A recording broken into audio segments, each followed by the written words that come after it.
하늘은 먹구름으로 뒤덮여 있었고 간간히 흩뿌리는 빗방울은 밤의 공기를 더욱 차갑게 만들었다. 강민서는 낡은 오토바이 헬멧을 벗어 옆 좌석에 던져두고 젖은 머리카락을 쓸어 넘겼다. 고급 외제차가 줄지어 늘어선 호텔 입구에서 그녀의 낡은 배달 오토바이는 이질적인 존재였다. 호텔 로비에 휘황찬란한 샹들리에 불빛이 유리문 밖으로 쏟아져 나와 그녀의 초라한 모습을 더욱 도드라지게 비추는 듯했다. 민서 씨, 왜 이렇게 늦었어요? 벌써 다들 기다리고 있는데. 불평 섞인 목소리가 뒤에서 들려왔다. 박준형, 그녀의 약혼자이자 박 회장 가문의 장남이었다. 그는 이태리 장인이 한 땀 한 땀 만들었다는 값비싼 수트를 입고 있었고 그의 얼굴에는 불편한 기색이 역력했다. 민서는 애써 미소를 지었다. 죄송해요. 오빠, 배달이 갑자기 몰려서. 준형은 그녀의 손을 잡으려다 말고 주저하는 듯 손을 거두었다. 그의 시선은 그녀의 낡은 배달복과 빗물에 젖은 운동화를 훑었다. 민서는 그의 망설임을 모르는 바 아니었다. 그녀는 이 호텔에 들어서는 순간부터 자신이 이곳에 어울리지 않는 이물질임을 본능적으로 느끼고 있었다. 하지만 약혼자의 생일 파티였다. 준영의 어머니인 박혜림 여사는 굳이 그녀를 파티에 초대했다. 그것이 어떤 의미인지 민서는 잘 알고 있었다. 괜찮아요. 준영 씨, 저는 괜찮아요. 그녀는 애써 밝은 목소리로 말했다. 준영은 한숨을 쉬며 고개를 저었다. 아니요, 민서 씨, 지금 문제가 그게 아니잖아요. 어머니께서 이미 많이 화나셨어요. 어서 가시죠. 그의 목소리에는 어딘가 모르게 초조함과 짜증이 섞여 있었다. 민서는 그저 고개를 끄덕였다. 호텔 안으로 들어서자마자 후끈한 열기와 화려한 음악 소리가 그녀를 감쌌다. 로비는 수백 명의 상류층 인사들로 북적였다. 모두들 화려한 드레스와 값비싼 보석으로 치장하고 있었고 그들의 얼굴에는 교양 있는 미소와 함께 은밀한 탐욕이 서려 있었다. 민서는 쭈뼛거리며 준영의 뒤를 따랐다. 그녀의 시선은 바닥을 향해 있었다. 마치 자신이 이 공간에 발을 딛는 것 자체가 죄인인 양 느껴졌다. 이따금씩 그녀에게 꽂히는 시선들은 비웃음과 경멸, 혹은 호기심 어린 눈빛들이었다. 그녀는 숨을 깊게 들이쉬었다. 나는 강민서야. 나는 괜찮아. 괜찮을 거야. 그녀는 속으로 되뇌었다. 연회장 중앙에는 준영의 가족들이 손님들을 맞이하고 있었다. 박혜림 여사는 검은색 이브닝 드레스를 입고 있었고 그녀의 목에는 다이아몬드 목걸이가 눈부시게 빛났다. 그녀의 얼굴은 마치 가면을 쓴 듯 차가웠다. 그녀는 민서가 다가오는 것을 보자마자 싸늘한 시선으로 그녀를 쏘아보았다. 민서 씨, 드디어 오셨군요. 파티가 시작된 지 1시간이나 지났는데 배달이라도 하시다가 오신 건가요? 혜림 여사의 목소리는 낮았지만 그 안에는 비아냥거림과 조롱이 가득했다. 주변의 모든 시선이 민서에게로 향했다. 민서의 얼굴이 붉어졌다. 그녀는 주먹을 꽉 쥐었다. 옆에 있던 준영이 당황하며 어머니를 말리려 했지만 혜림 여사는 그를 제지했다. 아니요, 준영가, 우리 민서 씨는 워낙 바쁜 분이라 늘 이렇게 자기가 맡은 일에 최선을 다하시지 않니? 하지만 오늘 같은 날은 좀 다르지 않나? 우리 가문의 행사에 이렇게 허름한 옷차림으로 오는 건 우리를 무시하는 처사라고 생각할 수도 있지 않겠니? 혜림 여사의 말은 비수처럼 민서의 심장을 찔렀다. 주변에서 웅성거리는 소리가 들려왔다. 몇몇 귀부인들은 킬킬거리며 웃었고 어떤 이들은 동정 어린 시선으로 그녀를 바라보았다. 민서는 고개를 숙였다. 눈물이 차오르는 것을 막기 위해 안간힘을 썼다. 그녀는 이곳에 초대된 것이 아니라 마치 전시물처럼 공개적으로 망신당하기 위해 불려온 것임을 깨달았다. 어머니, 그만하세요. 민서 씨도 사정이 있었을 거예요. 준영이 용기를 내어 말했다. 하지만 그의 목소리는 나약했고 혜림 여사의 기세에 눌려 맥을 추지 못했다. 그래, 사정이 있겠지. 늘 가난하고 불쌍한 사정. 그래서 우리 준영이 옆에 달라붙어 팔자 고치려 하는 거 아니니, 민서 씨. 내 말 틀렸니? 혜림 여사의 목소리는 더욱 커졌고 그 안에 담긴 경멸은 숨김없이 드러났다. 민서는 더 이상 참을 수 없었다. 그녀는 고개를 들었다. 눈에는 이미 눈물이 그렁그렁했지만 그녀의 시선은 흔들림 없었다. 아닙니다. 어머님, 저는 한 번도 준영 씨의 배경을 보고 접근한 적 없습니다. 저는 그저 준영 씨를 사랑했을 뿐입니다. 그녀의 목소리는 떨렸지만 단호했다. 혜림 여사는 코웃음을 쳤다. 사랑 같은 소리 하는군. 세상에 공짜는 없는 법이지. 당신 같은 사람이 우리 가문에 들어오면 우리 집안의 품격이 뭐가 되겠니? 지금 당장 여기서 나가. 내 눈앞에서 사라져. 혜림 여사는 손가락으로 문을 가리켰다. 그녀의 얼굴은 분노로 일그러져 있었다. 연 회장의 모든 시선이 민서에게로 집중되었다. 그 순간 민서의 눈빛이 싸늘하게 변했다. 그녀의 내면에 잠재되어 있던 무언가가 깨어나는 듯했다. 그녀의 눈은 더 이상 슬픔이나 두려움으로 가득 차 있지 않았다. 대신 차갑고 단단한 결심이 그 안에 자리 잡았다. 네, 알겠습니다. 어머님, 제가 여기서 나가겠습니다. 하지만 기억하십시오. 오늘 이 밤의 모든 것을, 그리고 제가 어떤 사람인지 똑똑히 기억하게 될 겁니다. 민서는 그렇게 말하고는 돌아서서 연 회장을 빠져나갔다. 그녀의 발걸음은 망설임이 없었다. 마치 한 발짝 한 발짝 내디딜 때마다 그녀의 내면에서 새로운 다짐이 솟아나는 듯했다. 연 회장의 문이 닫히고 밖으로 나오자 차가운 밤 공기가 그녀의 얼굴을 때렸다. 그녀는 눈물을 닦아냈다. 더 이상 슬픔의 눈물이 아니었다. 그것은 분노와 결의에 찬 눈물이었다. 그녀는 낡은 오토바이 헬멧을 다시 쓰고 시동을 걸었다. 엔진 소리가 밤의 정적을 갈랐다. 그녀는 더 이상 뒤를 돌아보지 않았다. 그녀의 눈앞에는 오직 어둠만이 펼쳐져 있었지만 그 어둠 속에서 그녀는 새로운 길을 찾아낼 것이라고 굳게 믿었다. 그녀의 심장 깊은 곳에서는 잊혔던 기억의 조각들이 서서히 움직이기 시작하고 있었다.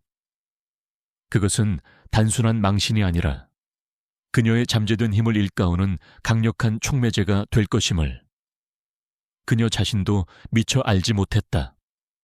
그녀는 오토바이를 몰아 어둠 속으로 사라졌다. 그녀의 뒤로는 호텔의 화려한 불빛만이 여전히 빛나고 있었고 그 안에서는 여전히 시끄러운 파티 음악이 흘러나오고 있었다. 하지만 민서에게는 더 이상 그 모든 것이 아무런 의미가 없었다. 그녀는 이제 완전히 다른 길을 향해 나아가고 있었다. 그녀의 삶은 이제 막 새로운 장을 열었음을 그녀는 직감했다. 차가운 바람이 그녀의 뺨을 스쳤다. 마치 과거의 자신에게 작별을 구하라는 듯 그녀의 낡은 옷깃을 흔들었다. 민서는 오토바이 속도를 높였다.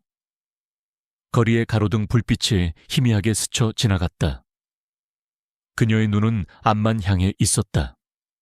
무엇이 기다리고 있을지 알 수 없었지만 그녀는 더 이상 두렵지 않았다. 오히려 알 수 없는 희망과 굳은 의지가 그녀의 가슴을 채웠다. 어린 시절 그녀는 늘 외로웠다. 부모님이 일찍 돌아가시고 고아원에서 자랐던 그녀에게 가족이란 늘 그림자처럼 멀게 느껴지는 존재였다. 준영을 만났을 때 그녀는 처음으로 따뜻한 온기를 느꼈다. 그가 자신의 전부라고 생각했다. 그러나 오늘 밤 그 온기는 한낱 환상에 불과했다는 것을 깨달았다.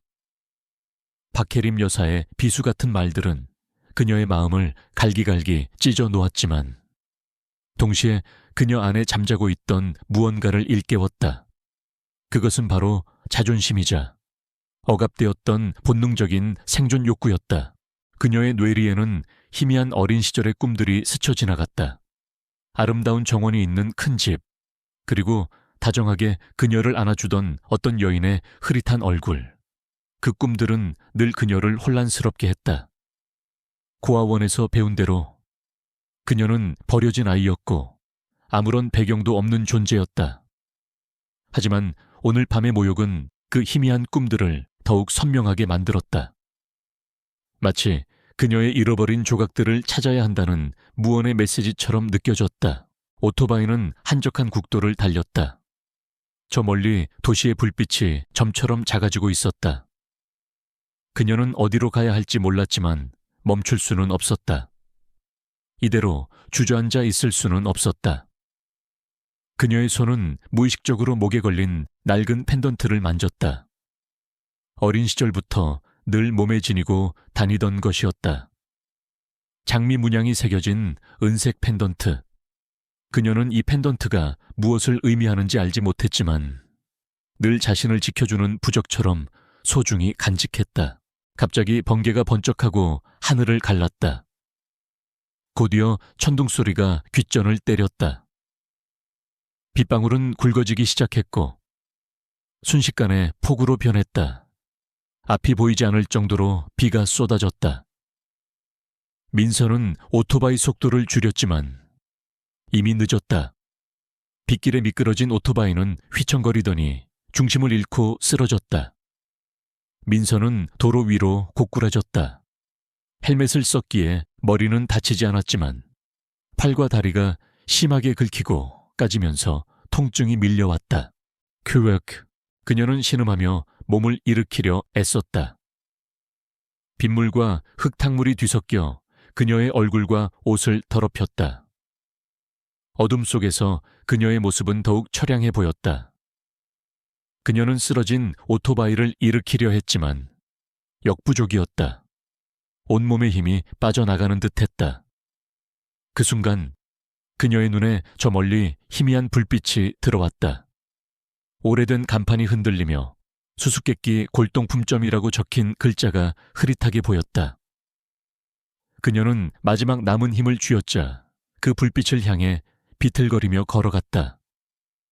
마치 운명처럼 이끌리는 듯했다. 빗줄기는 여전히 거세게 쏟아지고 있었지만 강민서는 더 이상 오토바이 옆에 쓰러져 있지 않았다. 그녀는 마지막 힘을 쥐어짜 흐릿하게 빛나는 간판을 향해 비틀거리며 걸어갔다.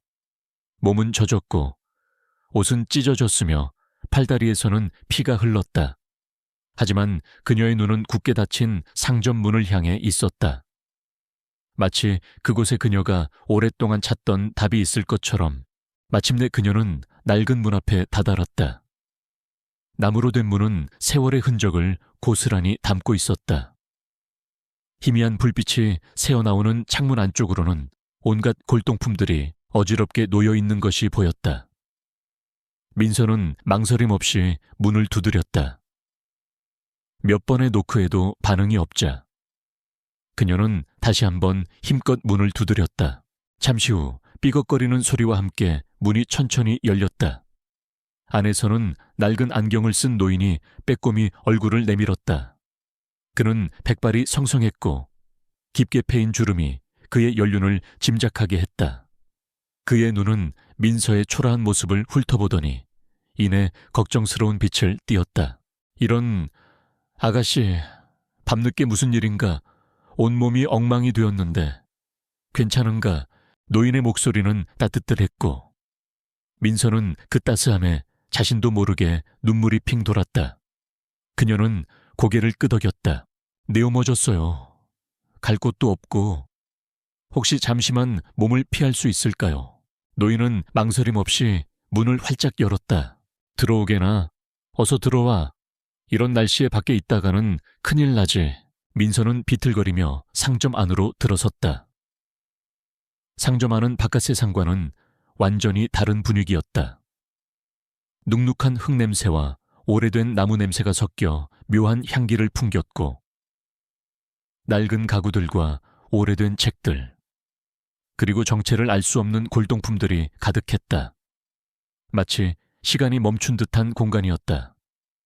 노인은 그녀에게 수건을 건네며 말했다. 난 이 상점 주인 김덕배라고 하네. 저기 안쪽에 작은 방이 있으니 거기서 옷이라도 좀 말리게나. 차가운 몸 녹이는 데는 따뜻한 차가 최고지. 덕배 할아버지는 그녀를 작은 방으로 안내했다. 방 안에는 낡은 난로가 피워져 있었고, 그 온기 덕분에 몸이 조금씩 풀리는 듯했다. 민서는 젖은 옷을 벗어 난로 옆에 걸어두고 덕배 할아버지가 내어준 따뜻한 차를 마셨다. 차가운 몸이 녹아내리면서 불안했던 마음도 조금씩 진정되었다. 고맙습니다. 할아버지, 정말 감사합니다. 별 말씀을.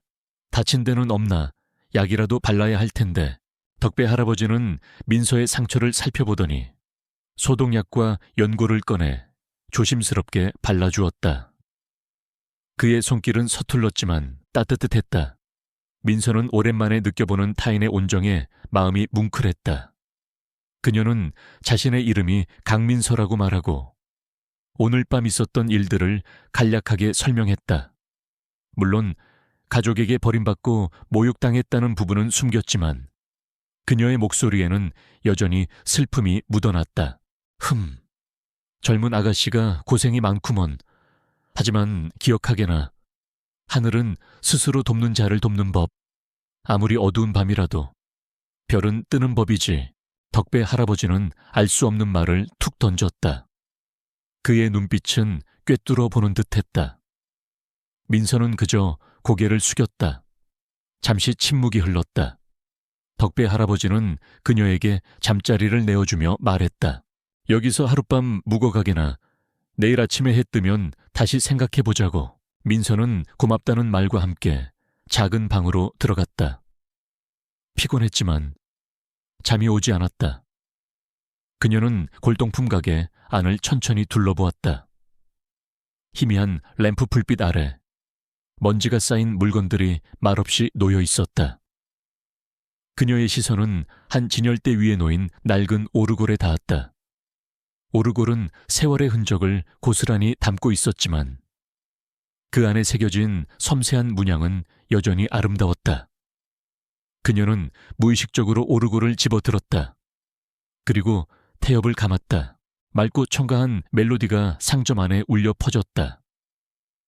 멜로디는 슬프면서도 아름다웠다. 민서는 그 멜로디를 듣는 순간 마치 오래전 잊었던 기억의 문이 열리는 듯한 기시감을 느꼈다. 멜로디에 맞춰 오르골 위에 작은 발레리나 인형이 빙글빙글 돌았다.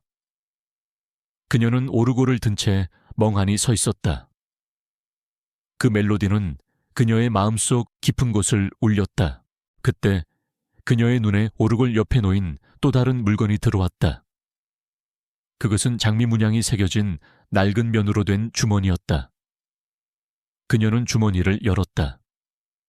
안에는 황금빛으로 빛나는 작은 열쇠가 들어있었다. 그리고 그 열쇠 옆에는 그녀가 목에 걸고 있는 펜던트와 똑같은 장미 문양이 새겨진 작은 은색 장신구가 있었다. 민서의 심장이 격렬하게 뛰기 시작했다. 그녀는 황급히 자신의 목에 걸린 펜던트를 꺼내보았다. 두 개의 장미 문양은 완벽하게 일치했다. 이게 뭐지? 그녀는 중얼거렸다. 손은 떨리고 있었다. 펜던트와 열쇠, 그리고 오르골, 이 모든 것들이 마치 하나의 거대한 퍼즐 조각처럼 연결되어 있는 듯한 느낌을 받았다.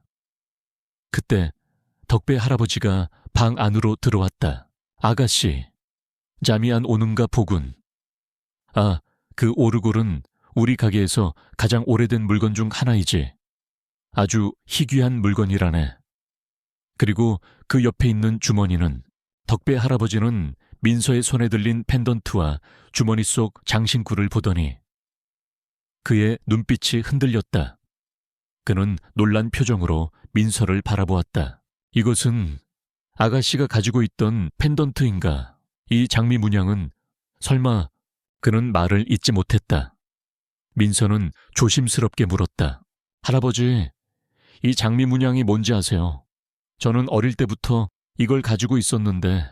덕배 할아버지는 한참 동안 민서의 얼굴을 유심히 바라보았다. 마치 그녀의 깊은 곳에 숨겨진 비밀을 꿰뚫어 보려는 듯이. 그리고는 천천히 입을 열었다. 이 장미 문양은 강은지 아가씨의 가문 문장과 똑같네. 강은지 아가씨라면 강그룹의 유일한 상속녀였지. 아주 오래전 그 아가씨가 어린 시절에 실종되었을 때 이 오르골과 이 주머니 속 장신구는 함께 사라졌다고 하더군. 민서의 머릿속이 윙윙거렸다. 강은지, 강그룹의 상속녀, 그녀는 자신이 고아라고 알고 있었다. 도대체 무슨 소리인가? 그녀는 혼란스러웠다. 강은지, 그게 누군데요? 저는 강민서예요. 고아원에서 자랐고 덕배 할아버지는 슬픈 표정을 지었다. 과원에서 자랐다고 세상에 어쩌면 이럴 수가. 은지 아가씨는 분명히 죽었다고 알려졌는데. 그는 과거를 회상하는 듯 눈을 감았다. 내가 강 회장님의 비서실에서 오랫동안 일했었네. 강은지 아가씨는 강 회장님의 유일한 손녀딸이었지. 아주 사랑받는 아이였어. 그런데 10살이 되던 해 갑자기 실종되고 말았네. 강 회장님은 아가씨를 찾기 위해 모든 것을 걸었지만 결국 실패하고 말았지. 결국 아가씨는 죽은 것으로 처리되었고 강 회장님은 그 충격으로 병을 얻어 돌아가셨네. 그때 강그룹의 경영권은 박혜림 여사에게 넘어갔지. 그녀는 강 회장님의 여동생이었는데 원래는 강 회장님의 오랜 친구이자 사업 파트너였던 박 회장에게 경영권이 넘어갈 예정이었지. 그런데 강은지 아가씨의 실종과 강 회장님의 갑작스러운 죽음 이후 혜림 여사가 교묘하게 권력을 장악했네. 민서는 충격으로 아무 말도 할 수 없었다. 박혜림 준영의 어머니, 그녀는 자신을 모욕했던 그 여자가 자신의 할머니의 여동생, 즉 자신에게는 고모 할머니뻘 되는 사람이라는 사실에 경악했다. 그리고 그녀가 자신의 가문의 모든 것을 가로챘다는 사실에 피가 거꾸로 솟는 듯했다. 그럼 제가 강은지라는 말씀이세요, 제가. 강그룹의 상속녀라고요. 민서의 목소리는 떨렸다. 덕배 할아버지는 조심스럽게 고개를 끄덕였다. 내 생각엔 그런 것 같네. 이 오르골은 은지 아가씨가 가장 아끼던 장난감이었고 이 펜던트와 주머니 속 장신구는 은지 아가씨가 늘 몸에 지니고 다니던 물건이었네. 특히 이 열쇠는 강 회장님의 서재에 있는 비밀 금고를 여는 열쇠라고 알고 있네. 비밀 금고 민서의 심장이 다시 한번 격렬하게 뛰었다. 그녀의 머릿속에서 모든 퍼즐 조각들이 맞춰지는 듯했다. 어린 시절의 흐릿한 기억들, 늘 그녀를 괴롭히던 꿈들, 그리고 박혜림 여사의 이유 없는 증오. 모든 것이 설명되는 순간이었다. 그녀는 자신이 고아가 아니었으며 오히려 거대한 운명의 소용돌이 속에 휘말려 있었음을 깨달았다. 덕배 할아버지는 과거의 기억을 더듬으며 씁쓸하게 말했다. 그때 은지 아가씨의 실종은 단순한 사고가 아니라는 소문이 돌았네. 누군가 고의적으로 아가씨를 제거하려 했다는 소문이 파다했지. 그리고 그 배후에는 박혜림 여사가 있다는 이야기도 있었네.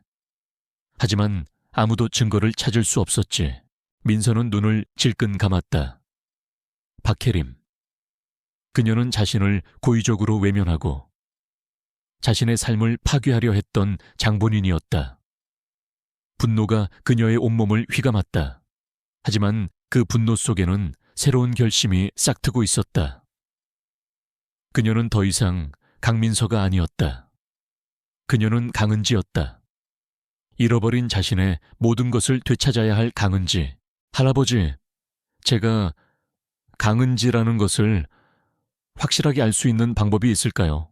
민서의 목소리는 전과는 달리 단호하고 차분했다. 덕배 할아버지는 그녀의 눈빛을 보더니 희미하게 웃었다. 강 회장님은 은지 아가씨가 사라진 후에도 혹시 모를 상황에 대비해 모든 기록을 비밀리에 남겨두셨네.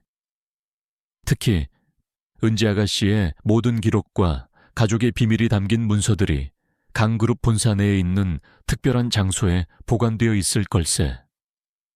그 열쇠가 바로 그 문을 열 수 있는 열쇠일 걸세. 민서는 손에 쥔 열쇠를 꽉 쥐었다. 뜨거운 불꽃이 그녀의 가슴에서 타오르는 듯했다. 이제 그녀는 더 이상 도망칠 필요가 없었다. 아니, 도망쳐서는 안 되는 것이었다. 그녀는 자신의 정체성을 되찾고 자신을 나락으로 떨어뜨린 자들에게 정당한 대가를 치르게 할 것이라고 다짐했다. 이 모든 것이 운명이라면 그녀는 그 운명의 정면으로 맞설 준비가 되어 있었다. 할아버지, 제게 강그룹으로 돌아갈 방법을 알려주세요. 그녀의 목소리에는 단호한 의지가 담겨 있었다. 덕배 할아버지는 민서의 눈빛에서 강 회장님의 옛 모습을 보았다. 그는 미소를 지었다. 그래, 이제 때가 되었군. 내가 널 도울 걸세. 하지만 명심하게나, 은지 아가씨. 그 길은 결코 쉽지 않을 걸세. 박혜림 여사는 아주 교활한 인물이야. 그리고 그녀에게는 많은 조력자들이 있을 걸세. 하지만 자네는 혼자가 아닐세. 자네의 곁에는 자네를 돕고자 하는 사람들이 나타날 걸세. 덕배 할아버지의 말은 민서에게 큰 위로가 되었다. 그녀는 고개를 끄덕였다. 그녀의 눈빛은 더 이상 방황하지 않았다. 그녀의 얼굴에는 결연한 의지와 함께 복수를 다짐하는 차가운 빛이 서려 있었다. 잃어버린 과거를 되찾고 정당한 심판을 내리기 위한 그녀의 긴 여정이 이제 막 시작되려는 참이었다. 밤은 깊어졌지만 그녀의 마음속에는 새로운 새벽이 밝아오고 있었다. 상점 밖에서는 여전히 비가 내리고 있었지만 민서에게는 더 이상 차가운 비가 아니었다. 그것은 그녀의 새로운 시작을 알리는 깨끗한 소나기처럼 느껴졌다. 그녀의 손에 든 오르골은 여전히 잔잔한 멜로디를 흘려보내고 있었다. 그 멜로디는 이제 슬픔이 아닌 희망과 용기의 노래처럼 들렸다. 수수께끼 골동품점의 희미한 불빛 아래 강민서는 자신 앞에 놓인 엄청난 진실 앞에서 떨고 있었다. 자신이 강그룹의 유일한 상속녀 강은지라는 사실, 그리고 자신을 길거리로 내몰고 비참하게 만들었던 박혜림이 자신의 고모할머니라는 충격적인 진실. 덕배 할아버지의 이야기는 그녀의 머릿속에서 혼란스러운 파편들을 하나로 꿰어 맞추고 있었다. 어린 시절의 흐릿한 기억, 꿈속에 나타나던 큰 저택과 다정한 여인의 모습, 그리고 늘 그녀를 따라다니던 장미 문양의 펜던트까지 모든 것이 비로소 제자리를 찾는 듯했다. 할아버지, 제가 정말 강은지라고요. 그럼 제 부모님은... 민서의 목소리는 갈라져 나왔다. 덕배 할아버지는 민서의 손을 따뜻하게 잡아주었다. 네 부모님은 안타깝게도 아주 오래전에 사고로 돌아가셨네. 그때 은지 아가씨는 너무 어렸고 큰 충격으로 기억을 잃었던 모양이야.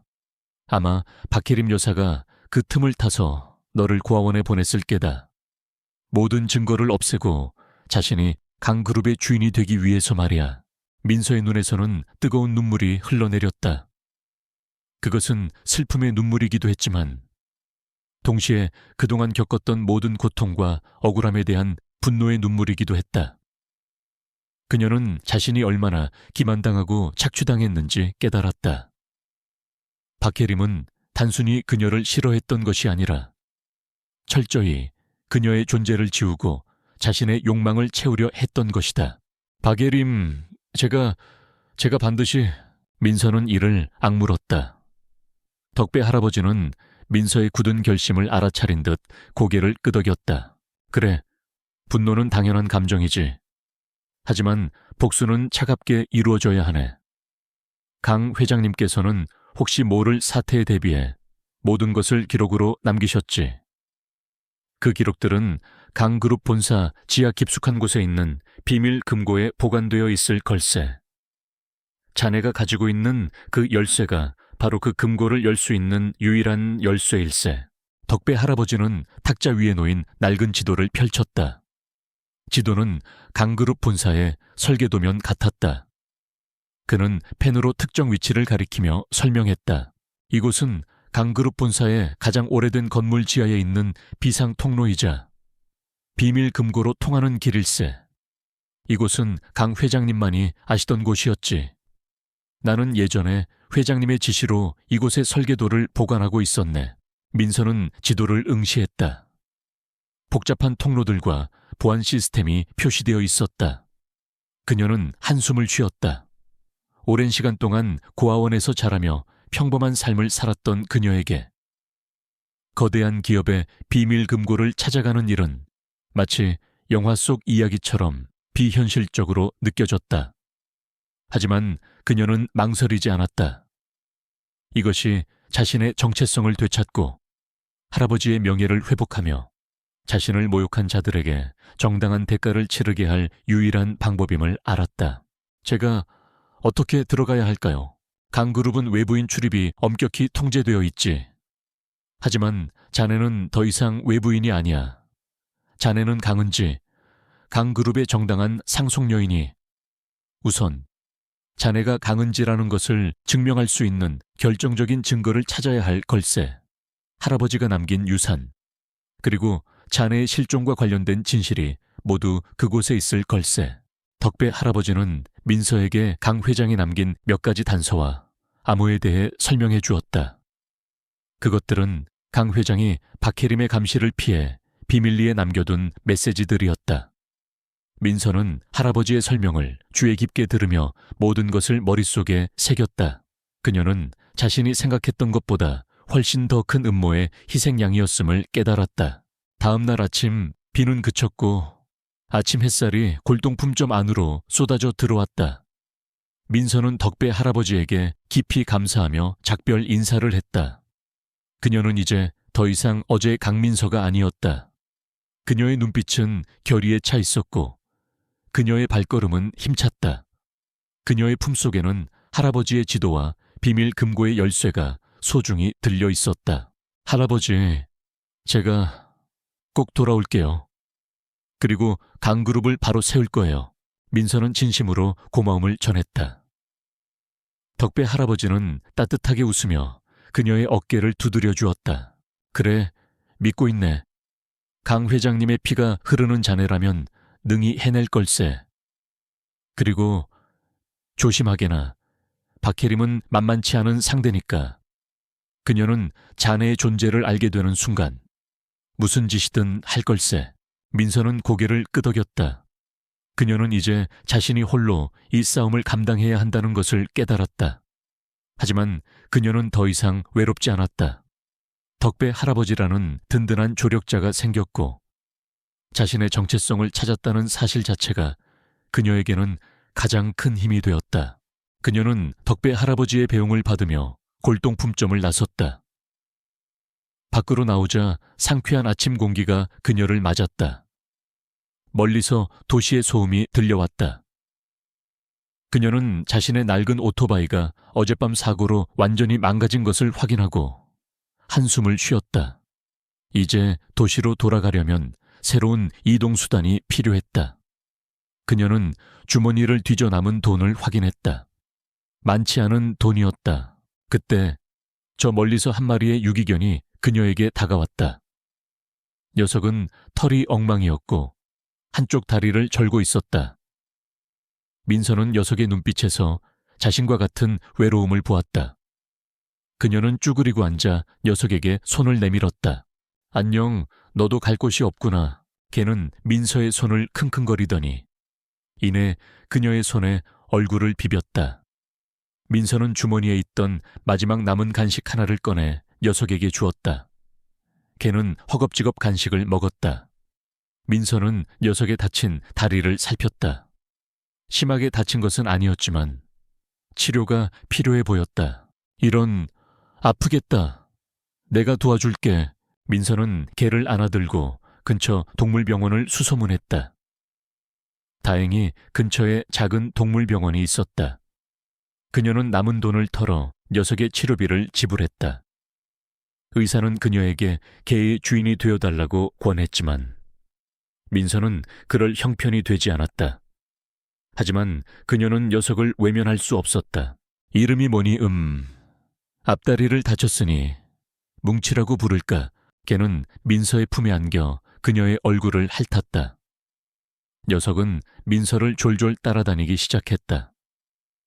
민서는 결국 뭉치를 외면하지 못하고 함께 도시로 향하는 버스에 올랐다. 뭉치는 그녀의 옆자리에서 꼬리를 흔들며 그녀를 바라보았다. 민서는 뭉치의 눈에서 따뜻한 위로를 느꼈다. 뭉치는 그녀의 첫 번째 동맹이었다. 버스는 도시를 향해 달렸다. 창밖 풍경이 빠르게 스쳐 지나갔다. 그녀는 이제 강민서가 아닌 강은지로서의 삶을 시작해야 했다. 강그룹, 박혜림, 그리고 잃어버린 과거의 진실, 모든 것이 그녀를 기다리고 있었다. 그녀는 강해져야 했다.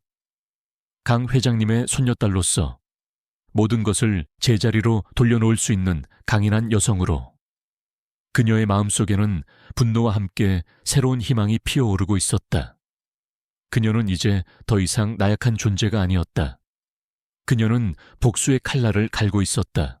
도시의 빌딩들이 시야에 들어왔다. 그중 가장 높고 웅장한 빌딩이 바로 강그룹 본사였다. 그녀의 눈빛이 차갑게 빛났다. 그곳은 그녀의 것이었다. 그리고 그녀는 그것을 되찾을 것이다.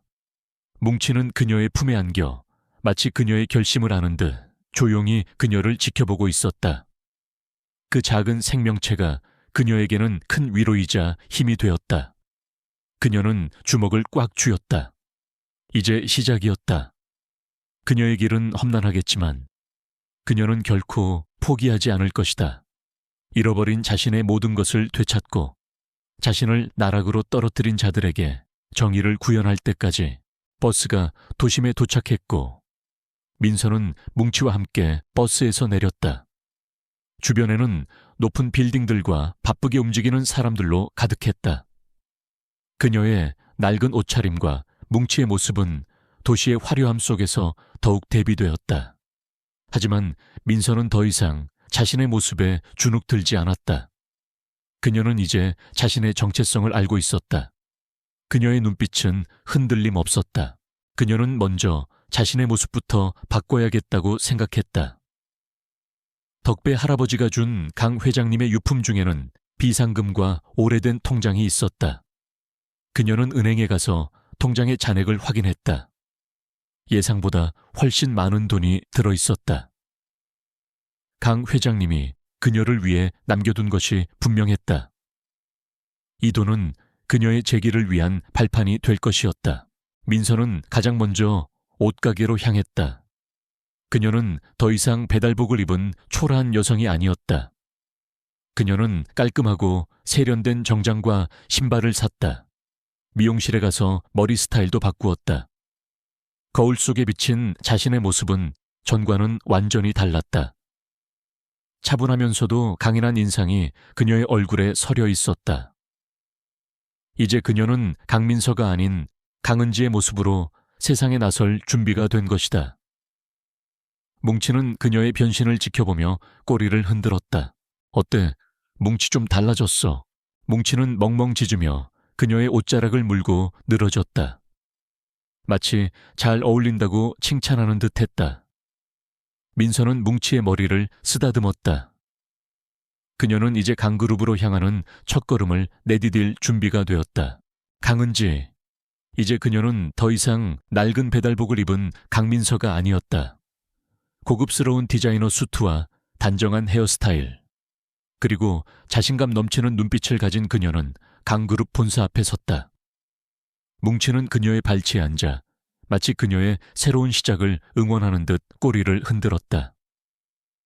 거대한 유리 빌딩은 하늘을 찌를 듯 솟아 있었고 그 압도적인 위용은 그녀의 결심을 더욱 단단하게 만들었다.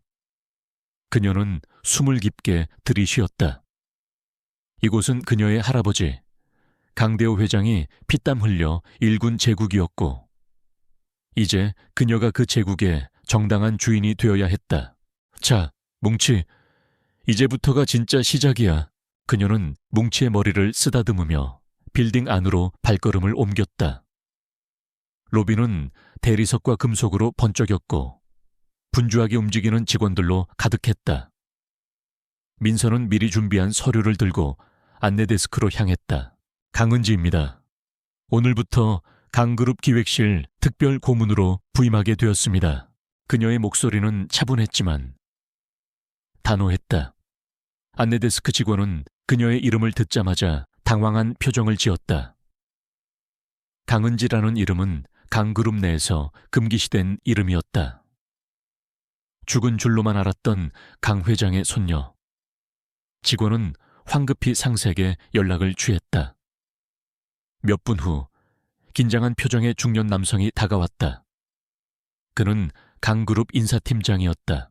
강은지, 고문님, 이런 갑작스러워서 죄송합니다. 저희는 전혀 통보받지 못해서 제가 직접 회장님께 연락드렸습니다. 아마 지금쯤 보고가 올라갔을 겁니다. 민서는 눈 하나 깜빡하지 않고 거짓말을 했다.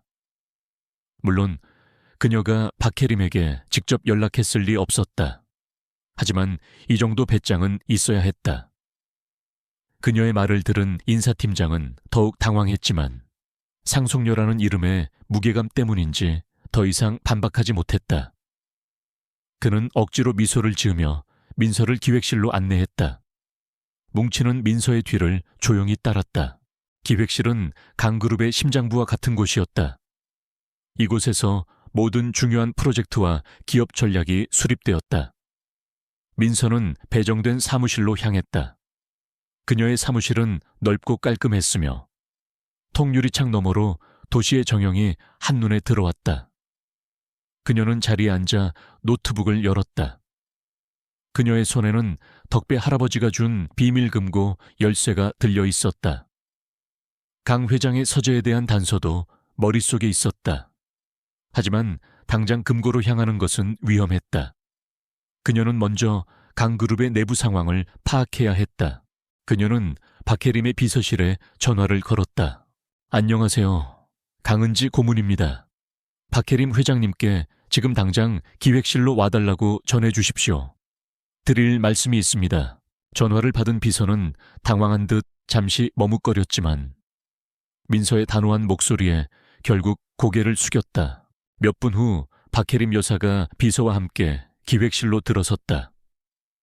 그녀의 얼굴에는 불쾌함과 분노가 가득했다. 그녀는 민서를 보자마자 싸늘한 시선으로 그녀를 쏘아보았다. 강민서, 네가 어떻게 여기에 감히 내 사무실로 나를 호출해 미쳤구나. 혜림 여사의 목소리에는 경멸과 함께 불안감이 섞여 있었다. 그녀는 민서의 달라진 모습에 잠시 당황했지만 이내 냉정함을 되찾았다. 저는 강민서가 아니라 강은지입니다. 고모 할머니. 그리고 이곳은 제 사무실이 아니라 원래 제 할아버지의 자리였습니다. 이제 제가 제 자리를 찾아왔을 뿐입니다. 민서는 차분하게 답했다. 그녀의 말투는 더 이상 주눅들지 않았다. 혜림 여사는 코웃음을 쳤다. 강은지, 죽은 애가 어떻게 살아 돌아와. 말도 안 되는 소리 하지 마. 네가 미쳤거나 아니면 돈이라도 뜯어내려고 수작 부리는 게 틀림없어. 당장 여기서 나가 경찰에 신고하기 전에. 혜림 여사의 목소리는 높아졌고 그녀의 분노는 극에 달했다. 민서는 여전히 차분했다. 그녀는 준비한 서류 봉투를 테이블 위에 올려놓았다. 제 유전자 검사 결과입니다. 그리고 할아버지께서 남기신 유언장의 일부 사본입니다. 제가 강대호 회장님의 유일한 손녀딸. 강은지임을 증명하는 서류입니다. 혜림 여사의 얼굴이 창백해졌다. 그녀는 떨리는 손으로 서류를 집어들었다. 유전자 검사 결과와 유언장의 내용이 그녀의 눈에 들어왔다. 그녀의 눈은 믿을 수 없다는 듯 흔들렸다. 말도 안 돼. 이건 조작이야. 어떻게 네가 조작이 아닙니다. 저는 살아있었고 이제 제 권리를 되찾으러 왔습니다. 민서의 눈빛은 칼날처럼 날카로웠다. 혜림 여사는 그녀를 노려보았다. 그녀의 눈빛에는 증오와 함께 깊은 불안감이 서려 있었다. 죽은 줄 알았던 강은지가 살아 돌아왔다는 사실은 그녀의 모든 계획을 뒤흔드는 재앙과도 같았다. 네가 돌아왔다고 해서 달라질 건 없어. 강그룹은 이미 내 손아귀에 있어. 내까짓게 뭘 할 수 있는데 할 수 있는지 없는지는 지켜보십시오. 저는 제가 잃어버린 모든 것을 되찾을 것이고 저에게 불의를 행한 모든 사람들에게 정당한 대가를 치르게 할 것입니다. 민서의 목소리에는 차가운 경고가 담겨 있었다. 혜림 여사는 분을 이기지 못하고 사무실을 나갔다. 그녀의 얼굴은 분노와 공포로 일그러져 있었다. 혜림 여사가 나간 후 민서는 의자에 깊숙이 등을 기댔다. 그녀는 심장이 두근거리는 것을 느꼈다. 첫 번째 대면은 성공적이었다. 하지만 이것은 시작에 불과했다. 그녀는 뭉치를 바라보았다. 뭉치는 그녀의 눈치를 살피는 듯했다. 괜찮아, 뭉치. 이제부터가 진짜 싸움이야. 그녀는 강그룹의 내부 시스템에 접속했다. 할아버지의 유산과 관련된 단서들을 찾기 시작했다. 그녀는 강 회장이 남긴 비밀 메시지와 문서들을 찾아야 했다. 그것만이 박혜림의 비리를 완전히 밝혀내고 강그룹을 되찾을 수 있는 유일한 방법이었다. 며칠 동안 민서는 기획실에서 밤샘 작업을 하며 강그룹의 재정 상태와 프로젝트 진행 상황을 파악했다. 그녀는 놀랐다. 박혜림은 강그룹을 자신의 사리 사욕을 채우는 도구로 사용하고 있었다. 부실한 투자, 자금 횡령, 그리고 비자금 조성까지. 강그룹은 겉으로는 번지르르했지만 속으로는 골마가고 있었다. 그녀는 증거를 수집하기 시작했다. 모든 것이 박혜림의 비리를 증명하는 강력한 증거가 될 수 있었다. 그 과정에서 민서는 우연히 한 프로젝트에서 의심스러운 점을 발견했다. 강 회장이 생전에 심혈을 기울였던 친환경 에너지 사업에 박혜림이 고의적으로 손해를 입히고 있었다. 그 배후에는 강그룹의 경쟁사인 신화그룹과의 은밀한 거래가 있었다. 신화그룹의 회장은 박혜림과 오랜 친분이 있는 인물이었다. 어느 날 오후, 민서는 강 회장의 서재를 찾아야겠다고 결심했다. 그곳에 비밀 금고가 있을 가능성이 높았다. 강 회장의 서재는 강그룹 본사 내에서도 가장 접근하기 어려운 곳에 있었다. 그녀는 기지를 발휘해 보안 시스템을 우회하고 비상 통로를 이용해 서재로 잠입하는 계획을 세웠다. 뭉치는 그녀의 옆에서 조용히 그녀의 움직임을 살폈다. 뭉치는 민서가 위험에 처할 때마다 짖거나 불안한 기색을 보여주며 그녀에게 경고를 보내곤 했다. 밤이 깊어지자 민서는 조용히 기획실을 빠져나왔다. 뭉치는 그녀의 뒤를 조용히 따랐다. 강그룹 본사는 밤이 되면 더욱 고요해졌다. 그녀는 덕배 할아버지가 알려준 지도를 따라 움직였다. 낡은 지하 통로를 발견하고 그곳으로 들어섰다. 통로는 먼지와 거미줄로 가득했고 습하고 어두웠다. 뭉치는 그녀의 발치에서 킁킁거리며 냄새를 맡았다. 한참을 걸어가자 낡은 철문이 나타났다. 철문에는 복잡한 잠금 장치가 되어 있었다. 민서는 당황했지만 덕배 할아버지가 알려준 암호를 떠올렸다. 그녀는 암호를 입력하고 손에 든 열쇠를 자물쇠 구멍에 넣었다. 딸깍 하는 소리와 함께 철문이 열렸다. 그녀는 안으로 들어섰다. 안에는 또 다른 통로가 이어져 있었다. 통로 끝에는 또 다른 문이 있었고 그 문이 바로 강 회장의 서재로 통하는 문이었다. 그녀는 문을 열고 안으로 들어섰다. 서재는 강 회장의 생전 모습 그대로 보존되어 있었다.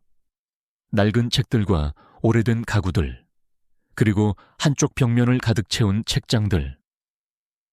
민서는 할아버지의 흔적을 느끼며 눈시울이 붉어졌다.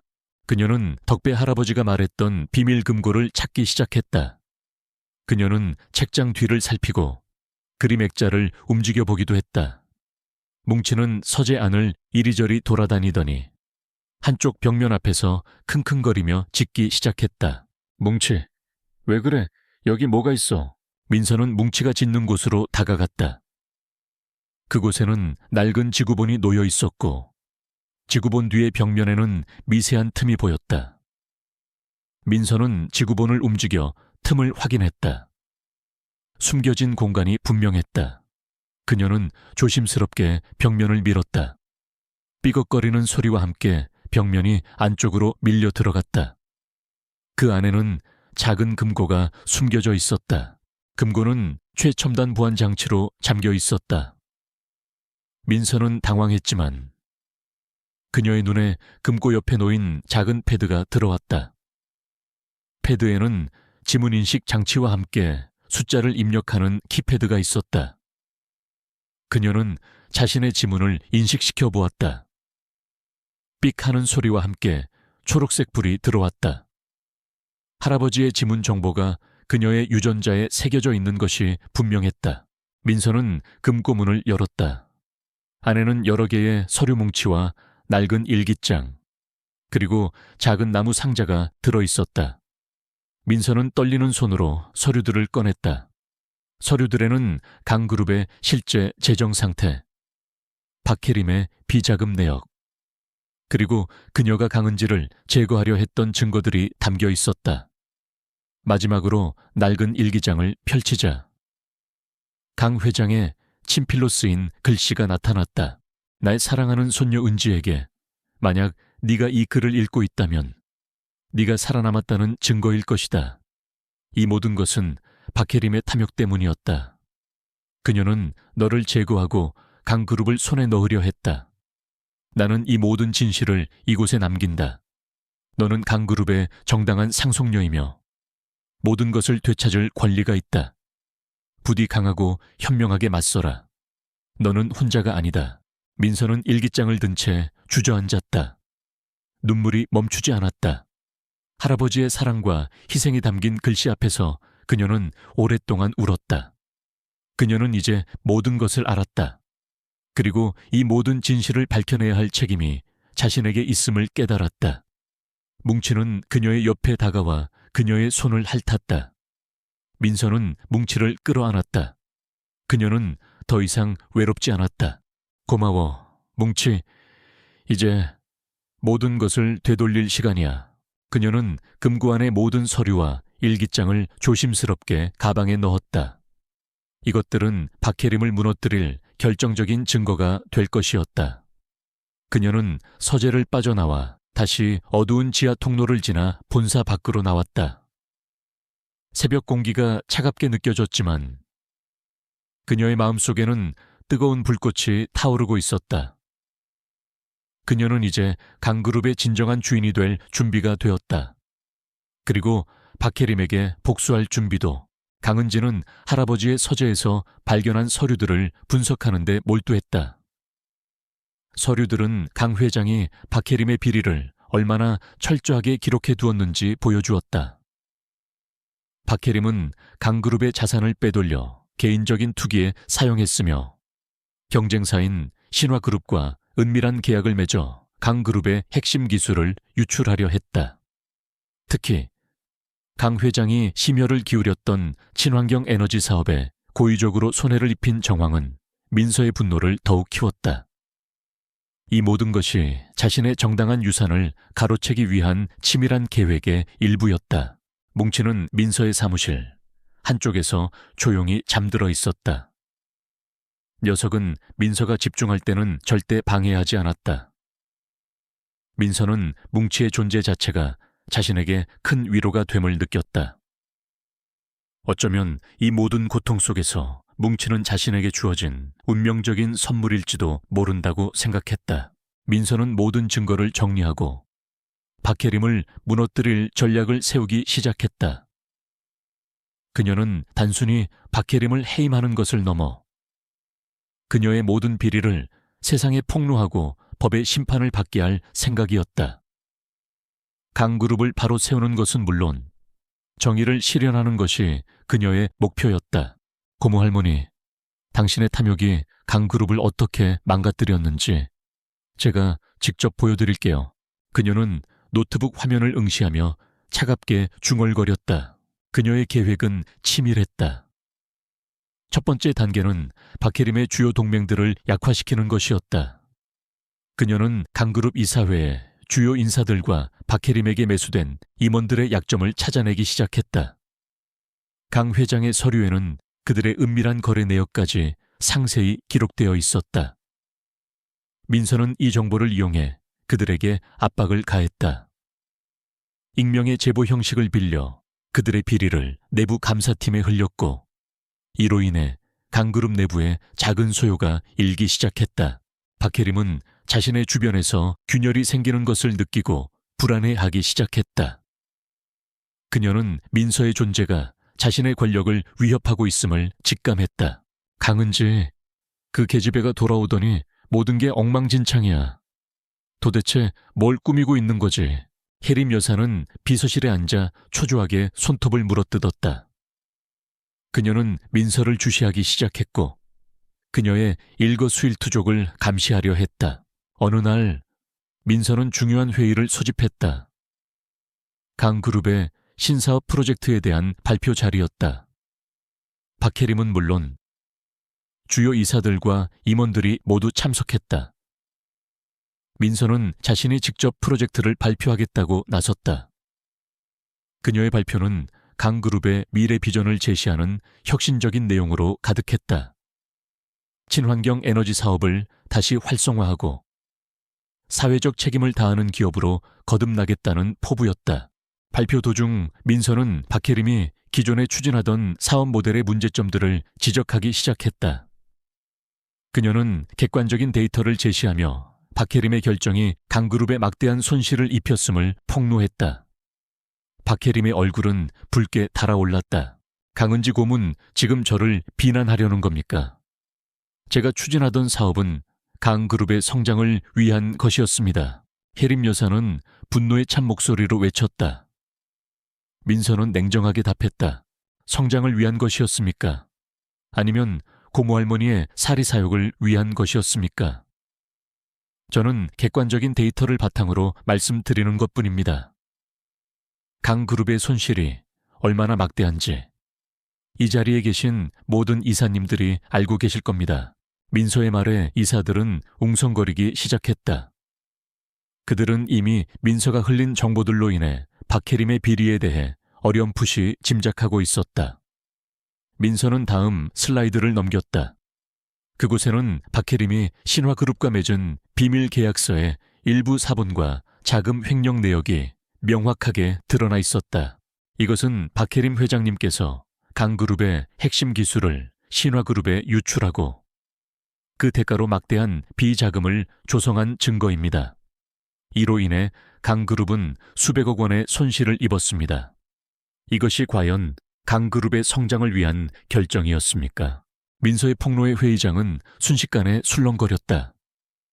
박혜림의 얼굴은 파랗게 질렸다. 그녀는 자리에서 벌떡 일어섰다. 이건 조작이야. 말도 안 되는 소리 하지 마. 네가 감히 나를 모함하는구나. 혜림 여사는 떨리는 목소리로 소리쳤다. 그녀의 눈에는 공포와 함께 증오가 가득했다. 민서는 그녀의 눈을 똑바로 바라보았다. 모함이 아닙니다. 저는 모든 증거를 가지고 있습니다. 강 회장님께서 남기신 유산과 함께 당신의 모든 비리가 담긴 증거들을 확보했습니다. 민서는 그렇게 말하며 자신의 노트북 화면을 회의장 대형 스크린에 연결했다.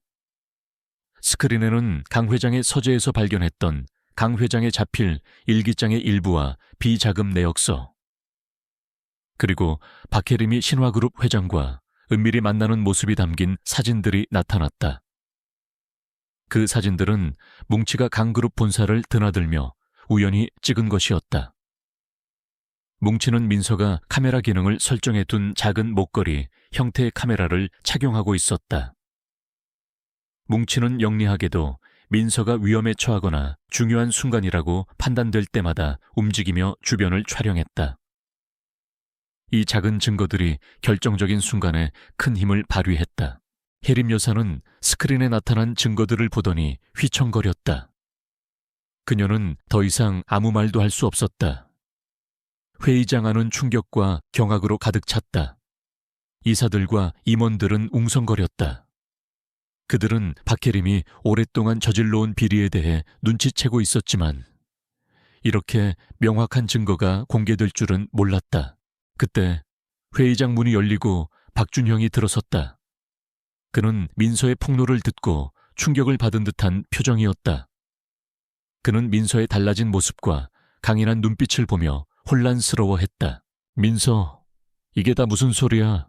준영의 목소리에는 당황스러움과 함께 알 수 없는 슬픔이 묻어났다. 민서는 준영을 외면했다. 그녀는 더 이상 준영에게 아무런 감정도 느끼지 않았다. 그녀에게 준영은 과거의 아픔을 상징하는 존재일 뿐이었다. 어머니, 이게 사실입니까? 정말 강 회장님께 그런 짓을? 준영은 박혜림에게 따져 물었다. 혜림 여사는 아들에게서도 의심의 눈초리를 받자 더욱 절망했다. 닥쳐라. 준영아, 저 계집애가 꾸민 짓이야. 모두 날 모함하려는 거야. 혜림 여사는 이성을 잃고 소리쳤다. 하지만 그녀의 목소리는 더 이상 힘을 얻지 못했다. 민서는 차분하게 회의를 마무리했다. 저는 이 모든 증거를 법원에 제출할 것입니다. 그리고 박혜림 회장님은 강그룹의 경영에서 손을 떼셔야 합니다. 강그룹은 다시 올바른 방향으로 나아갈 것입니다. 회의는 혼란 속에서 끝이 났다. 박혜림은 비틀거리며 회의장을 빠져나갔고 그녀의 얼굴에는 모든 것을 잃은 자의 절망감이 서려 있었다. 이사들과 임원들은 민서에게 다가와 그녀의 결단력과 용기에 찬사를 보냈다. 그들은 그녀가 강 회장의 손녀딸이라는 사실을 이제서야 진정으로 받아들이는 듯했다. 회의가 끝난 후 민서는 자신의 사무실로 돌아왔다. 뭉치는 그녀의 옆에 다가와 그녀의 다리에 머리를 비볐다. 민서는 뭉치를 쓰다듬었다. 수고했어, 뭉치. 내 덕분에 중요한 증거들을 확보할 수 있었어. 그녀는 작은 카메라가 달린 뭉치의 목걸이를 풀어냈다. 뭉치는 멍멍 짖으며 그녀의 얼굴을 핥았다. 그 순간 사무실 문이 조심스럽게 열렸다. 그곳에는 박준영이 서 있었다. 그의 얼굴은 여전히 혼란스러웠다. 민서, 정말 네가 강은지였어. 난 전혀 몰랐어. 준영의 목소리에는 후회와 함께 민서를 향한 미안함이 담겨 있었다. 민서는 준영을 돌아보았다. 그녀의 눈빛은 냉정했다.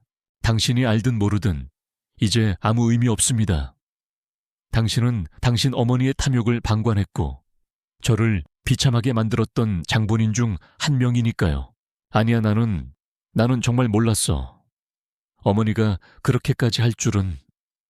그리고 난 널 진심으로. 준영의 목소리가 흐려졌다. 민서는 그의 말을 잘랐다. 진심으로 사랑했습니까? 그랬다면 왜 당신 어머니가 저를 모욕할 때 아무것도 하지 못했습니까? 당신은 저의 손을 잡아주기는커녕 당신 어머니의 눈치를 살피며 저를 외면했습니다. 당신의 사랑은 그저 허상에 불과했습니다. 민서의 차가운 말에 준영은 고개를 떨구었다. 그는 더 이상 아무 말도 할 수 없었다. 그의 얼굴에는 깊은 상처와 자책감이 서려 있었다. 민서는 그를 지나쳐 창밖을 바라보았다. 도시의 불빛들이 화려하게 빛나고 있었다. 그녀는 이제 더 이상 과거의 아픔에 얽매이지 않았다. 이제 더 이상 할 말은 없습니다. 저는 제가 해야 할 일을 할 것입니다. 민서의 단호한 말에 준영은 결국 사무실을 나섰다. 그의 발걸음은 무거웠고 그의 어깨는 축 처져 있었다.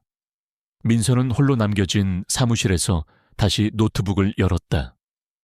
박혜림과의 전쟁은 이제 막 시작되었을 뿐이었다. 그녀는 이 싸움에서 반드시 승리할 것이라고 다짐했다. 뭉치는 그녀의 발치에 기대어 조용히 그녀를 지켜보고 있었다. 강은지는 이제 더 이상 흔들리지 않았다. 그녀의 눈빛은 복수와 정의를 향한 굳은 결심으로 빛나고 있었다. 강은지의 폭로 이후 강그룹은 거대한 폭풍의 중심에 놓였다. 언론은 연일 박혜림 회장의 비리 의혹과 강은지 상속녀의 귀환에 대한 기사를 쏟아냈다. 이 사회는 긴급 소집되었고 박혜림은 모든 권한을 정지당했다. 하지만 그녀는 쉽게 물러설 사람이 아니었다. 그녀는 자신의 오랜 조력자들과 은밀히 접촉하며 방역을 준비했다. 그녀는 강은지를 완전히 제거할 계획을 세웠다. 강은지, 그 계집애를 그냥 둘 수는 없어.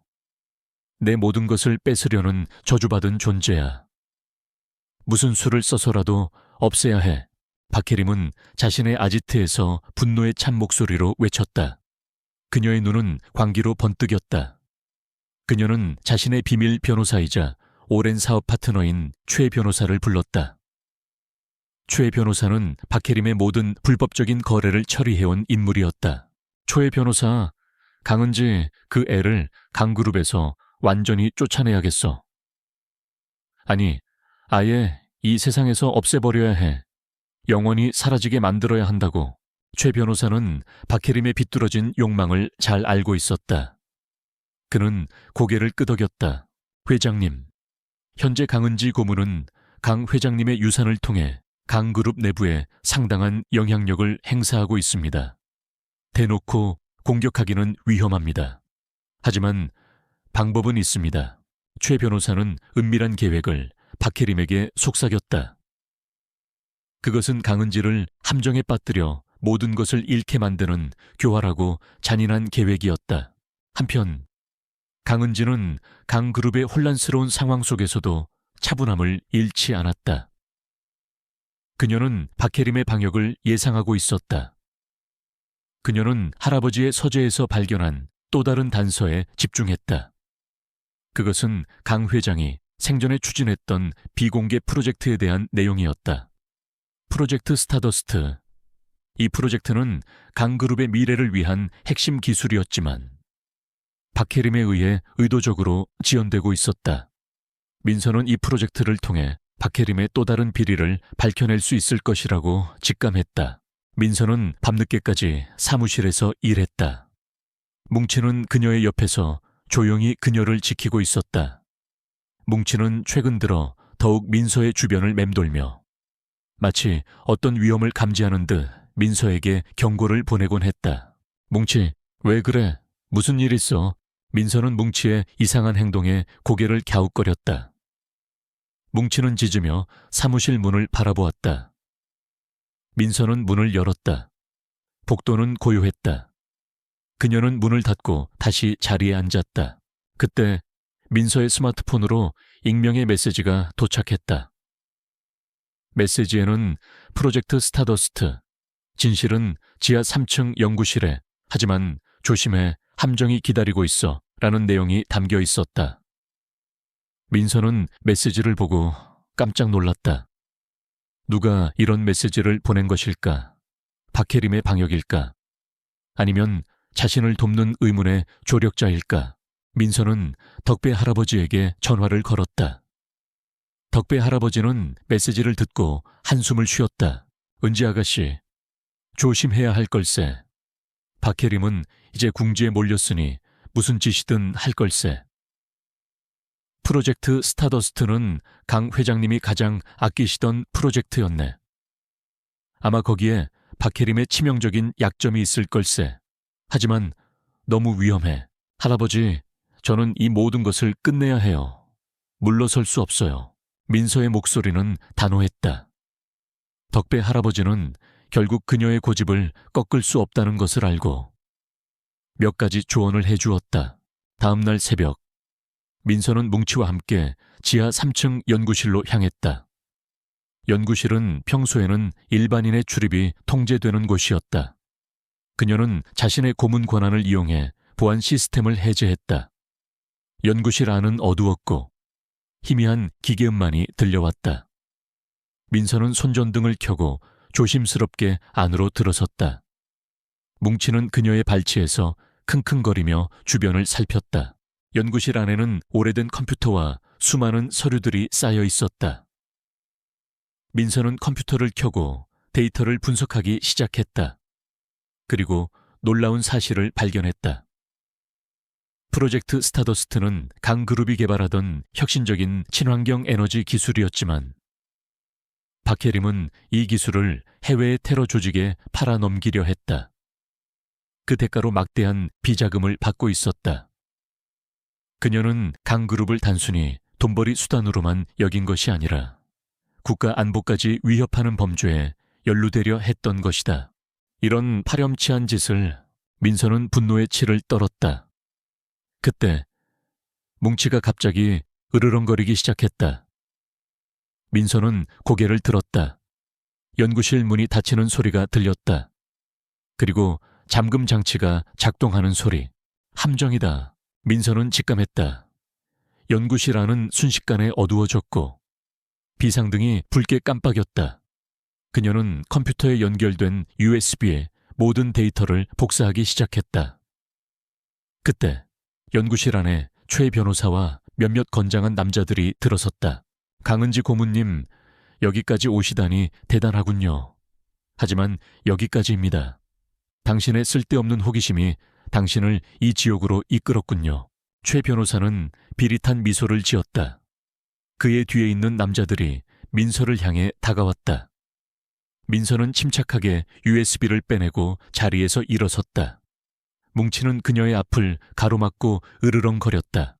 당신들은 박혜림의 꼭두각시에 불과해. 이런 더러운 짓을 하고도 무사할 줄 알아.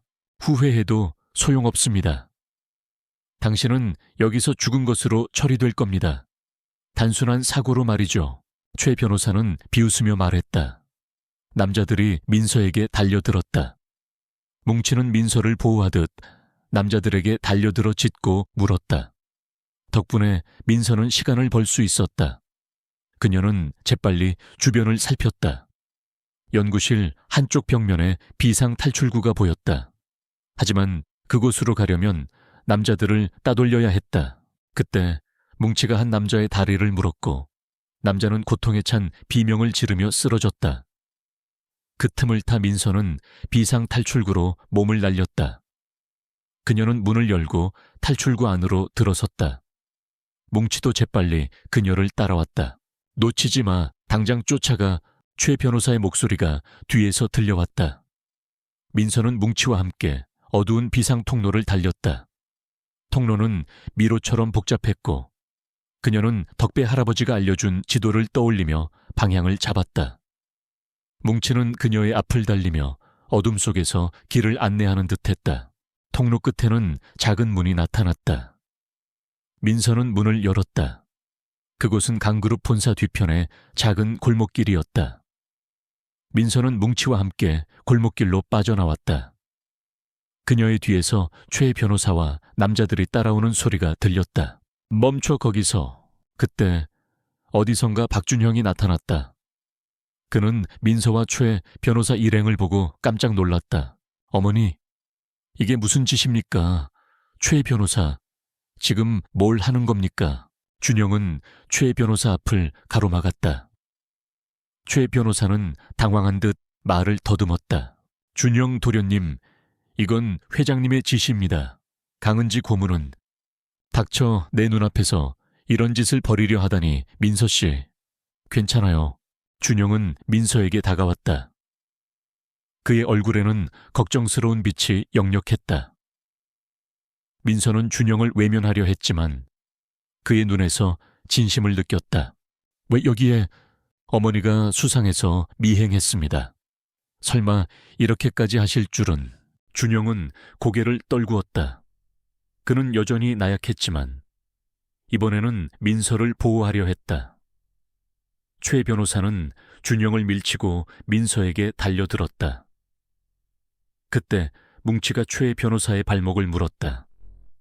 최 변호사는 비명을 지르며 쓰러졌다. 그 순간 멀리서 경찰차 사이렌 소리가 들려왔다. 덕배 할아버지가 민서의 안전을 걱정해 미리 경찰에 신고한 것이었다. 최 변호사와 남자들은 당황하며 도망치려 했지만 이미 늦었다. 경찰들이 순식간에 그들을 체포했다. 민서는 숨을 헐떡이며 주저앉았다. 뭉치는 그녀의 품에 안겨 그녀의 얼굴을 핥았다. 그녀는 뭉치를 꽉 끌어안았다. 그녀는 자신을 구해준 준영을 돌아보았다. 그의 얼굴에는 여전히 혼란스러운 표정이 역력했지만 그의 눈빛은 더 이상 망설이지 않았다. 고마워요, 준영 씨. 민서는 진심으로 고마움을 전했다.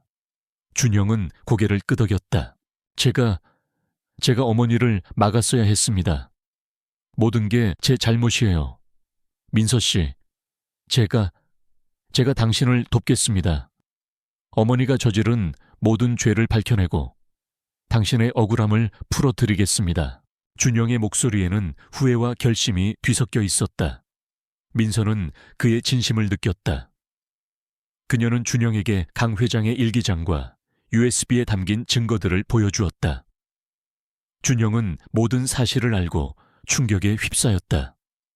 자신의 어머니가 그렇게까지 추악한 인물이었다는 사실을 믿을 수 없었다. 모든 걸 어머니가. 준영은 이를 악물었다. 그는 어머니의 죄를 밝히는 것이 곧 자신의 죄를 속죄하는 길임을 깨달았다. 그는 민서의 손을 잡았다. 제가 돕겠습니다. 당신의 편이 되어드리겠습니다. 민서는 그의 손을 잡았다. 그녀는 이제 혼자가 아니었다. 덕배 할아버지, 뭉치, 그리고 박준영까지. 그녀에게는 든든한 조력자들이 생겼다. 박혜림과의 마지막 대결이 임박했음을 그녀는 직감했다. 강은지는 박준영과 함께 박혜림을 무너뜨릴 마지막 계획을 세웠다. 준영은 어머니의 비리를 직접 목격하고 충격에 빠졌지만 동시에 그녀의 잘못을 바로잡아야 한다는 책임감을 느꼈다. 그는 민서에게 강그룹 내부에 숨겨진 정보들과 박혜림의 비자금 통로에 대한 결정적인 단서들을 제공했다. 뭉치는 여전히 민서의 든든한 조력자였다.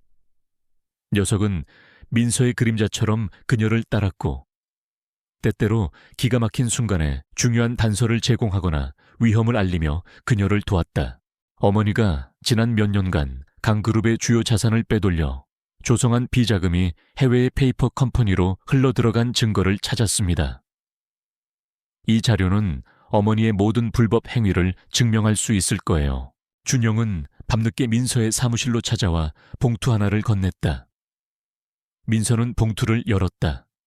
안에는 복잡한 재무 기록과 해외 송금 내역이 담겨 있었다. 그녀의 눈빛이 차갑게 빛났다. 잘하셨습니다. 준영 씨, 이제 모든 준비가 끝났습니다. 민서는 강그룹의 창립 50주년 기념 만찬을 이용하기로 했다.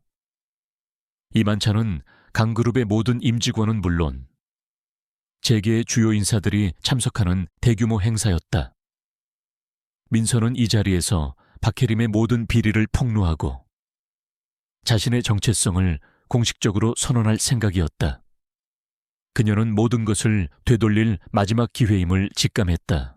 만찬 당일 강그룹 호텔 연회장은 화려한 샹들리에 불빛 아래 눈부시게 빛났다.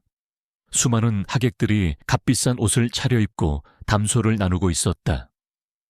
박혜림 여사는 화려한 보석으로 치장하고 연회장 중앙에 서서 손님들을 맞이하고 있었다.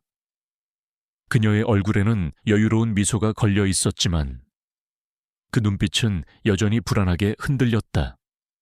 그녀는 민서가 나타날 것을 알았지만 민서가 과연 무엇을 할 수 있을지 가늠하지 못하고 있었다.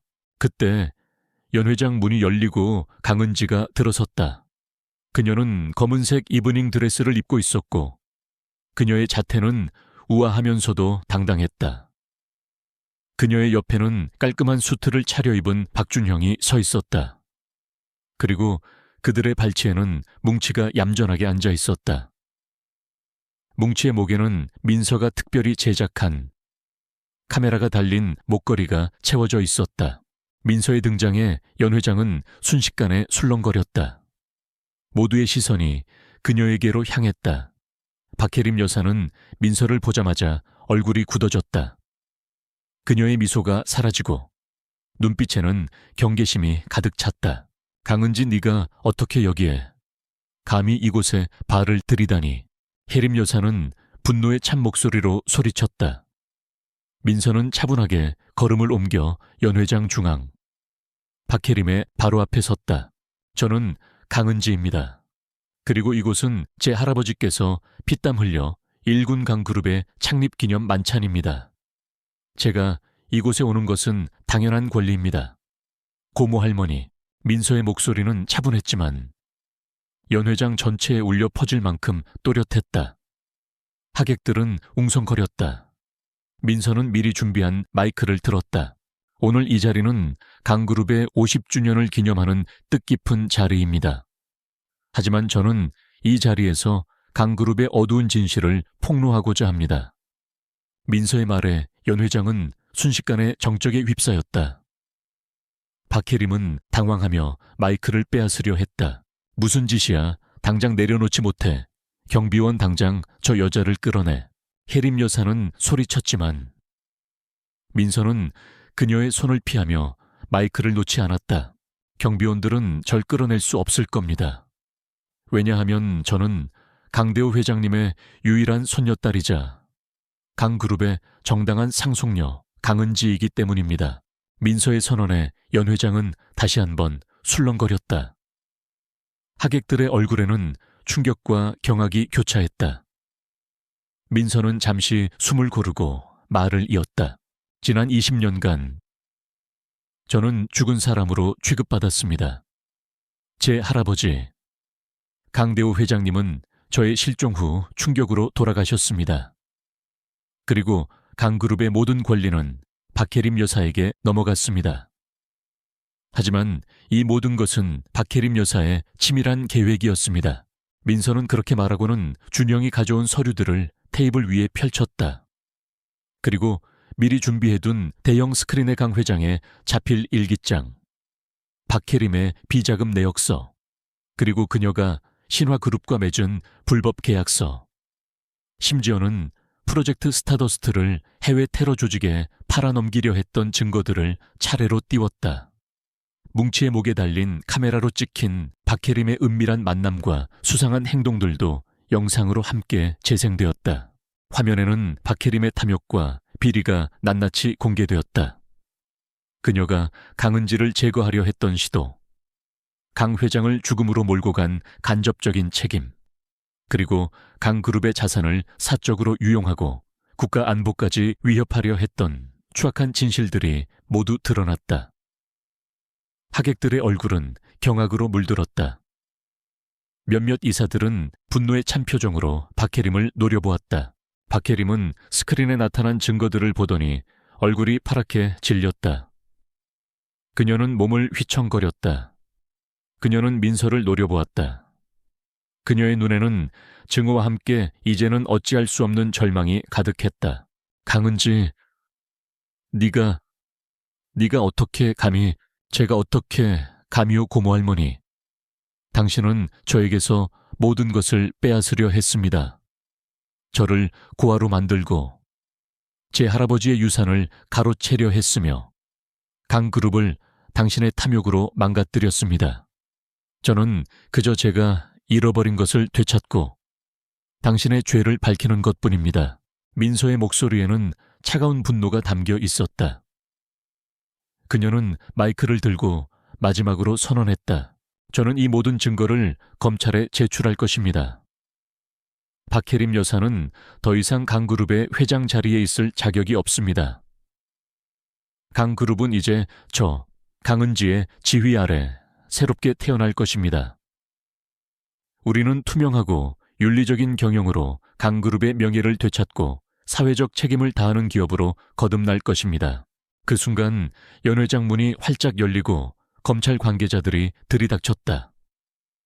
그들은 민서가 제공한 증거들을 바탕으로 박혜림을 긴급 체포하기 위해 온 것이었다. 박혜림은 검찰 관계자들을 보더니 비명을 질렀다. 말도 안 돼. 이건 함정이야. 감히 나를 체포해. 내가 누군 줄 알고. 혜림 여사는 발악했지만 검찰 관계자들은 단호하게 그녀를 체포했다. 그녀는 저항했지만 결국 수갑이 채워진 채 연 회장을 끌려 나갔다. 그녀의 눈빛은 민서를 향한 끔찍한 증오로 가득했다. 연 회장은 순식간에 혼란에 휩싸였다. 하객들은 웅성거렸고 일부는 민서에게 다가와 지지를 표했다. 박준형은 어머니가 체포되는 모습을 보며 눈물을 흘렸다. 그의 얼굴에는 슬픔과 함께 죄책감이 서려 있었다. 그는 민서에게 다가와 고개를 숙였다. 민서 씨, 정말 죄송합니다. 어머니의 모든 잘못을 제가 속죄하겠습니다. 민서는 준영을 바라보았다. 그녀의 눈빛은 여전히 차가웠지만 그 안에는 아주 희미하게 연민의 빛이 스쳤다. 당신은 당신의 선택을 하십시오. 준영 씨, 저는 제가 해야 할 일을 했을 뿐입니다. 민서는 그렇게 말하고는 연 회장 중앙에 섰다. 그녀의 눈빛은 흔들림 없었다. 뭉치는 그녀의 발치에 앉아 그녀를 올려다보았다. 마치 잘했어 라고 말하는 듯했다. 민서는 뭉치의 머리를 쓰다듬었다. 모든 것이 제자리를 찾는 순간이었다. 강그룹은 비로소 오랜 어둠에서 벗어나 새로운 빛을 맞이하게 될 것이었다. 박혜림이 체포된 후 강그룹은 거대한 변화의 물결에 휩싸였다. 강은지는 강대호 회장의 유언과 유전자 검사 결과 그리고 박준영이 제공한 결정적인 증거들을 바탕으로 강그룹의 정당한 상속녀임을 공식적으로 인정받았다. 그녀는 즉시 강그룹의 임시대표이사 자리에 올랐고 부패한 임원들을 해임하고 강 회장의 비리를 도왔던 자들을 모두 척결했다.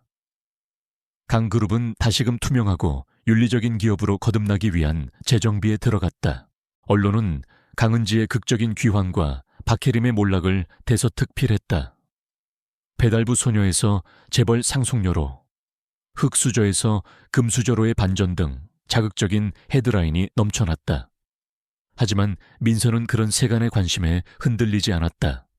그녀는 오직 강그룹을 바로 세우고 할아버지의 명예를 회복하는 데 집중했다. 민서는 가장 먼저 프로젝트 스타더스트를 재개했다. 이 친환경 에너지 기술은 강 회장의 오랜 꿈이었고 인류의 미래를 위한 중요한 프로젝트였다. 그녀는 최고의 연구진을 재구성하고 모든 지원을 아끼지 않았다. 그녀의 지휘 아래 프로젝트는 빠르게 진척되었고 곧 상용화를 앞두게 되었다. 박준형은 어머니의 죄를 속죄하는 마음으로 민서의 옆에서 그녀를 도왔다. 그는 강그룹의 내부 상황을 누구보다 잘 알고 있었기에 민서가 회사를 재건하는 데 큰 힘이 되었다. 그는 더 이상 나약한 모습이 아니었다. 어머니의 추악한 진실을 마주한 후 그는 진정한 성장을 이루었다. 그는 민서에게 진심으로 사과했고 민서 또한 그의 진정성을 받아들였다. 이제 둘 사이에는 과거의 애정 대신 사업적 파트너로서의 존중과 인간적인 신뢰가 자리 잡았다. 뭉치는 민서의 사무실에서 여전히 그녀의 가장 든든한 동반자였다. 녀석은 민서가 바쁜 업무에 지쳐 있을 때마다 다가와 애교를 부리거나 조용히 그녀의 곁을 지키며 위로를 건넸다. 민서는 뭉치 덕분에 많은 어려움을 이겨낼 수 있었다. 뭉치는 단순한 반려견이 아니라 그녀의 운명적인 조력자이자 가족이었다. 어느 날 오후 민서는 덕배 할아버지를 강그룹 본사로 초대했다. 덕배 할아버지는 민서의 달라진 모습과 강그룹의 활기찬 분위기를 보며 감격했다. 은지 아가씨, 정말 대단하네. 강 회장님께서 살아계셨다면 정말 자랑스러워 하셨을 거야. 할아버지 덕분입니다. 할아버지께서 아니셨다면 저는 아직도 제가 누구인지도 모른 채 방황하고 있었을 거예요. 민서는 진심으로 고마움을 전했다.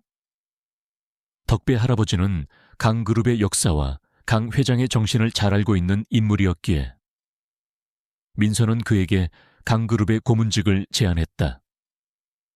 덕배 할아버지는 흔쾌히 수락했고 민서의 든든한 조력자로 남았다. 몇 달 후 강은지는 강그룹의 공식적인 대표이사로 취임했다. 취임식 날, 그녀는 강 회장이 즐겨 입던 낡은 양복을 입고 나타났다. 그것은 그녀의 새로운 시작을 알리는 동시에 할아버지의 정신을 계승하겠다는 그녀의 굳은 의지를 보여주는 상징이었다. 취임식 연단에 선 그녀는 차분하지만 힘있는 목소리로 강그룹의 새로운 비전을 선포했다. 저는 강 회장님의 뜻을 이어받아 강그룹을 투명하고 윤리적인 경영으로 이끌어 나갈 것입니다. 우리는 사회적 책임을 다하고 인류의 발전에 기여하는 기업이 될 것입니다. 저를 믿고 함께 해주십시오. 그녀의 연설에 모든 임직원들은 뜨거운 박수를 보냈다. 그녀는 더 이상 과거의 상처에 갇혀 있지 않았다. 그녀는 자신의 아픔을 극복하고 더욱 강하고 현명한 여성으로 성장했다. 박혜림은 재판을 통해 자신의 모든 죄를 인정받고 중형을 선고받았다. 그녀는 자신의 탐욕 때문에 모든 것을 잃었다. 그녀의 몰락은 강그룹의 새로운 시작을 알리는 신호탄이 되었다. 박준영은 어머니의 재판의 증인으로 출석하며 모든 진실을 밝혔다. 그는 어머니의 죄를 밝히는 것이 진정한 속죄의 길이라고 믿었다. 세월이 흘러 강그룹은 강은지의 지휘 아래 더욱 번창했다. 프로젝트 스타더스트는 세계적인 성공을 거두었고 강그룹은 친환경 에너지 분야의 선두주자로 우뚝 섰다. 강은지는 성공적인 사업가이자 사회적 기업가로서 존경받는 인물이 되었다. 그녀는 어린 시절의 상처를 극복하고 자신의 운명을 개척해 나갔다. 어느 화창한 날 오후, 민서는 강그룹 본사 옥상 정원에 서 있었다. 뭉치는 그녀의 발치에서 편안하게 잠들어 있었다. 그녀는 도시의 정형을 내려다보았다. 높은 빌딩들 사이로 그녀의 할아버지가 일군강 그룹의 웅장한 본사가 우뚝 서 있었다. 그녀는 과거의 자신을 떠올렸다. 비참하게 모욕당했던 배달부 소녀 강민서, 그리고 지금의 강그룹 대표이사 강은지. 그녀는 자신의 삶이 마치 한 편의 드라마 같다고 생각했다. 그녀의 옆에는 박준영이 서 있었다. 그는 이제 강그룹의 부사장으로서 민서의 가장 든든한 조력자였다. 그는 자신의 어머니의 죄를 속죄하는 마음으로 강그룹을 위해 헌신적으로 일했다. 민서 씨, 오랜만에 날씨가 좋네요. 준영의 목소리는 평온했다. 민서는 고개를 끄덕였다. 그러게요. 모든 것이 제자리를 찾은 것 같아요. 네. 이제 강그룹은 당신의 것입니다. 그리고 당신은 정말 강한 사람이군요.